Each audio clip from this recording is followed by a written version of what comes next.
मुख्यमंत्री देवेंद्र फडणवीस यांची मोठी घोषणा, शेतकऱ्यांना मिळणार आता 24 तास वीज।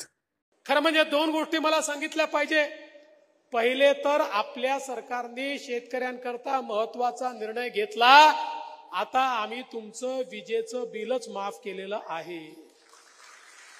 कोणत्याही शेतकऱ्याला विजेचं बिल भरावं लागणार नाही। आणि सोबत दुसरं काय केलंय? सोबत दुसरं आम्ही सौर कृषी वाहिनीची योजना आणली। महाराष्ट्रातल्या शेतकऱ्यांना 16,000 मेगावॅट वीज लागते, त्यापैकी 12,000 मेगावॅटचं त्या ठिकाणी आम्ही हरित ऊर्जीकरण किंवा सोलर मध्ये कन्व्हर्शन सुरू केलंय, जे 1.5 वर्षात पूर्ण होणार आहे। उलट 4,000चं आता काम अजून चालू करतोय। 2 वर्षानंतर शेतकऱ्यांच्या शेतात जाणारा विजेचा युनिट आणि युनिट हा सोलरचा असणार आहे।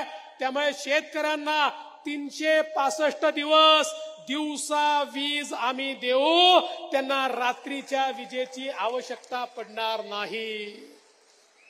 म्हणजे विजेचं बिलही नाही आणि 24 तास तुम्हाला वीज त्या ठिकाणी देण्याचं काम आपलं महायुतीचं सरकार या ठिकाणी करताय।